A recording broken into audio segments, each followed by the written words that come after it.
Welcome back to know and grow everyday. और इस video में मैं आपको बताऊंगा ऑल अबाउट आईपीओस। मैं आपको बताऊंगा आईपीओ का मतलब क्या होता है, कोई कंपनी आईपीओ क्यों लेकर आती है, आईपीओ लेकर आने का बिहाइंड द सीन्स प्रोसेस क्या होता है, एंड ऑल्सो कैसे आप अप्लाई कर सकते हैं किसी आईपीओ में, एंड द लास्ट थिंग, क्या आपको आईपीओज में अप्लाई करना चाहिए या नहीं।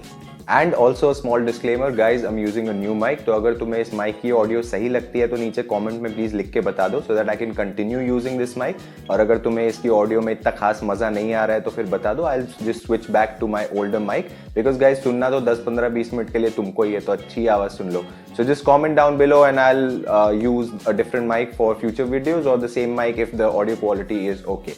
Now let's start with the first part of the video कि IPO का मतलब क्या होता है। So IPO का फुल फॉर्म होता है इनिशियल पब्लिक ऑफरिंग, और इसका मतलब ये होता है कि एक कंपनी पब्लिक को ऑफर करती है that the public can come and buy the shares of that company। अब ऐसा एक कंपनी क्यों करेगी? कंपनी ऐसा करती है बिकॉज कंपनी को पैसों की जरूरत होती है एंड कंपनी पब्लिक के पास जाके बोलती है आप दो ना। एग्जैक्टली, सो कंपनी को पैसों की जरूरत होती है और कंपनी उन पैसों का जुगाड़ कैसे करती है? अपने शेयर्स पब्लिक को बेचकर। वो अपने शेयर्स पब्लिक को कैसे बेचती है? By getting itself listed on a stock exchange, जहां पे पब्लिक उनके शेयर्स बाय और सेल कर सकती है। The stock exchanges are BSE and NSE. अगर बीएसई एंड एनएसई क्या होता है नहीं पता तो मेरे इंस्टाग्राम पे मैंने इसके बारे में पोस्ट बनाया हुआ है, you can go check it out, link मैं डिस्क्रिप्शन में डाल दूंगा। नाउ आई नो कि अभी भी कुछ लोगों को एग्जैक्टली समझ में नहीं आया होगा कि what exactly is an IPO, तो टेंशन मत लो भाई, तुम्हारा यहाँ बैठा है सब कुछ सिंपल सरल सादे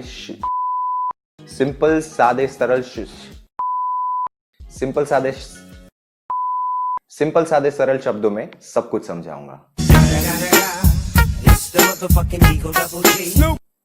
So, इसको समझाने का सबसे इजी तरीका होगा to start with an example in which I explain the behind the scenes process of how an IPO is bought to the market, जिससे आपको ये भी समझ में आ जाएगा कि आईपीओ क्या होता है, एंड ऑल्सो कि क्यों कंपनी आईपीओ लेकर आती है, एंड ऑल्सो कि आप कैसे अप्लाई कर सकते हैं उसमें। Let's begin with the example कि लेट्स अज्यूम 4 लोग हैं, mister A, mister B, mister C and mister D, और उन चारों के पास अपनी खुद की कंपनी के 25 शेयर्स है, यानी कि the total number of shares are 100 shares and each partner owns 25% of it, effectively owning 25 shares of the company each. अब हर एक के पास 25 शेयर्स हैं। नाउ दे आर प्लानिंग कि वो अपनी कंपनी को थोड़ा सा एक्सपैंड करेंगे, थोड़ा सा अपनी कंपनी को बढ़ाना चाहते हैं, एक और जगह फैक्ट्री डालना चाहते हैं, जिसके लिए उन्हें पैसों की जरूरत है।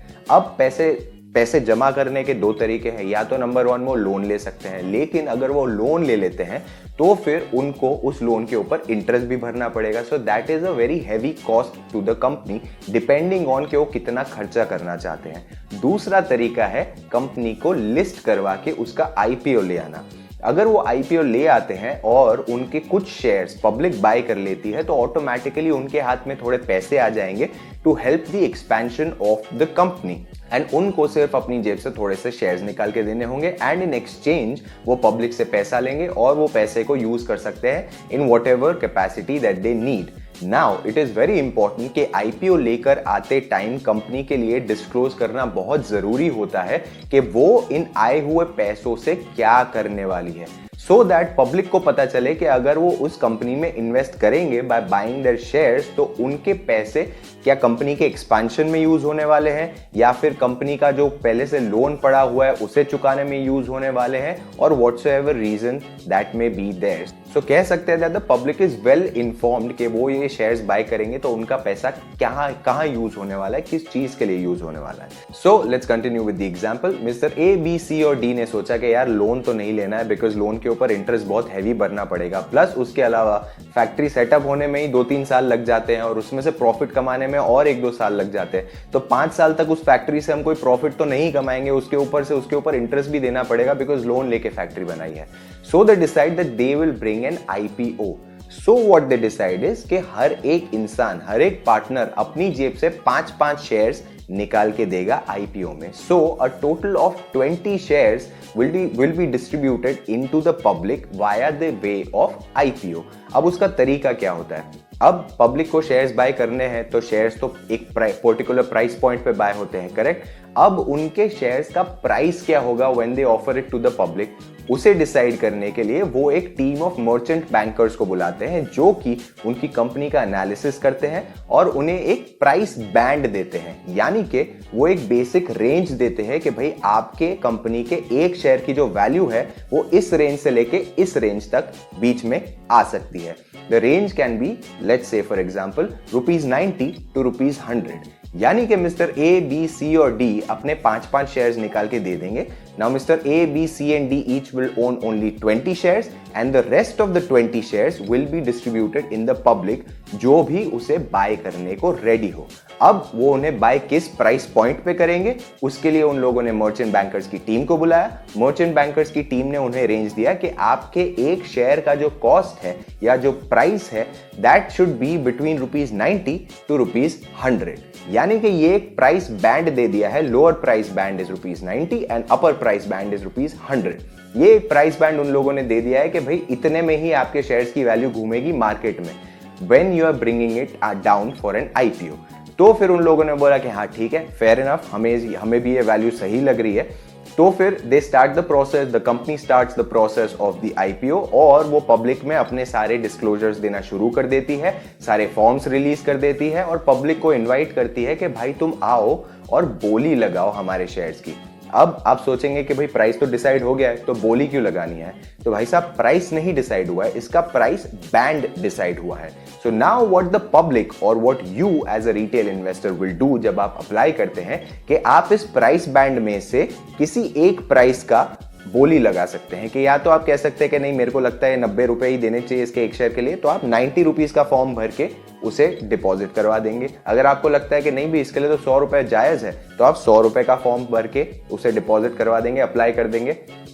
या फिर एक और तरीका है कि आप कट ऑफ प्राइस लिख के उस फॉर्म से अप्लाई करेंगे। अब कट ऑफ प्राइस क्या होता है? कट ऑफ प्राइस वो होता है जब लिस्ट होने से पहले वाले दिन पे जब डिसाइड हो जाता है कि ये हो गया इसका कट ऑफ प्राइस। वो डिसाइड होता है by seeing all the bids of the public कि भाई हर किसी को क्या क्या लगता है कि भाई कितना कितना प्राइस होना चाहिए, and based on that they calculate कि ठीक है, now this is the cut off price. Now let's assume कि कट ऑफ प्राइस डिसाइड हुआ एट ₹96। तो फिर अगर आप कट ऑफ प्राइस लिख देते हैं एट ₹9, कट ऑफ लिख के अप्लाई कर देते हैं, तो फिर आपको 96 पे अलॉट होंगे। लेकिन अगर आपने 90 रुपीज की बिड डाल के अप्लाई किया होगा तो आपको वो शेयर्स लगेंगे ही नहीं, बिकॉज उसकी जो बिड है वो 96 पे डिसाइड हुई है। Now let's quickly recap the whole example, जिसमें आपको कंप्लीटली समझ में आ जाएगा कि आईपीओ क्या होता है। 4 पार्टनर्स को पैसों की जरूरत थी, उन्होंने बोला लोन नहीं लेंगे, आईपीओ निकालेंगे, जिसमें से कि वो अपने कुछ शेयर्स पब्लिक को ऑफर करेंगे कि आप खरीद लो, प्लीज खरीद लो, हमको पैसों की जरूरत है और वो पैसे हम यूज करेंगे फैक्ट्री डालने में। और ये इंफॉर्मेशन उन्होंने पब्लिक को डिस्क्लोज भी कर दी। तो फिर उन लोगों ने कुछ मर्चेंट बैंकर्स को बुलाया, उन मर्चेंट बैंकर्स ने मिलके एक आईपीओ का प्राइस बैंड डिसाइड किया कि भाई this should be the value of your shares between ₹90 to ₹100। Public के लिए वो एप्लीकेशंस ओपन हो गए, पब्लिक ने अप्लाई किया। कुछ लोगों ने बोला मैं तो 90 रुपीज डाल के बिड कर रहा हूं, कुछ लोगों ने बोला कि मैं 100 रुपए पे बिड कर रहा हूं, कुछ लोगों ने बोला कि सीधा हम तो कट ऑफ प्राइस पे बिड कर देंगे, जो भी भाव आएगा हमको तो उस पर अप्लाई करने का है। अब आप ये तो समझ गए कि आईपीओ लेकर आने का प्रोसेस क्या होता है और आईपीओ का मतलब क्या होता है। नाउ एक कंपनी आईपीओ क्यों लेकर आती है, तो उसका एक मिनी डिस्कशन हमने पहले तो कर दिया था कि अगर उन्हें पैसों की जरूरत है और वो पैसे उस टाइम पे लोन से नहीं लेना चाहते तो उनका दूसरा बेस्ट तरीका है आईपीओ। अब उन्हें उन पैसों की जरूरत क्यों पड़ सकती है, तो उसके कई सारे रीजन हो सकते हैं कि number 1 reason, as I said, it could be expansion of their business, कि वो एक्सपांड करना चाहते हैं और उन्हें और कैपिटल की जरूरत है। या फिर ऐसा हो सकता है कि उनके सर के ऊपर बहुत सारे लोन्स है और वो उन लोन्स को चुकाने के लिए आईपीओ लेकर आएगी कि भाई ये शेयर होल्डर्स हमको पैसा देंगे और वो पैसे से हम सीधा सीधा लोन चुका देंगे। अगर वो हम लोन चुका देंगे तो हमारी प्रॉफिटेबिलिटी बढ़ जाएगी, बिकॉज हमें इंटरेस्ट का इतना एक्सपेंस नहीं देना पड़ेगा। तो ऐसे कई सारे रीजन हो सकते हैं कि कंपनी को पैसों की जरूरत क्यों है, कंपनी को पैसों की जरूरत क्यों है और वो आईपीओ क्यों लेकर आ रही है और वो उन पैसों से क्या करेगी, वो चीज उसे आईपीओ लेकर आने से पहले ही डिस्क्लोज करनी होती है, so that the public is completely informed कि हमारे जो हम पैसे देंगे उन पैसों से यहाँ पे क्या होने वाला है। That was my video for today. I hope आपको कंप्लीटली समझ में आ गया कि आईपीओ का मतलब क्या होता है। अगर नहीं समझ में आया and if I wasn't able to explain it properly तो please put in the comments down below, मैं एक और वीडियो बना दूंगा। And if you like the explanation तो भाई साहब अब तक सब्सक्राइब का जो बटन है वो अभी भी लाल दिख रहा है मुझे, क्यों तुम why aren't you subscribe? Go subscribe करो यार, मुफ्त है, तुमको सिर्फ ऐसे उंगली ऐसे ऐसे टप करनी है। इस वीडियो के पार्ट 2 में आपको बताया जाएगा कि आईपीओ में अप्लाई करने की प्रोसेस क्या होती है और क्या आपको आईपीओ में अप्लाई करना चाहिए या नहीं। तो जानने के लिए please make sure that you like, share, subscribe and show it to your friends, your family. Make people understand what an IPO is, make people understand how they can apply for it, and I'll see you in the next video. Subscribe का button अभी भी मुझे लाल ही दिख रहा है, go ahead and press that subscribe button. Like का button अभी तक blue नहीं दिख रहा है, उसको like करो and share करो दोस्तों के साथ, Facebook पे share करो, WhatsApp पे share करो, and I'll see you in the next video. Thank you so much for watching. Adios.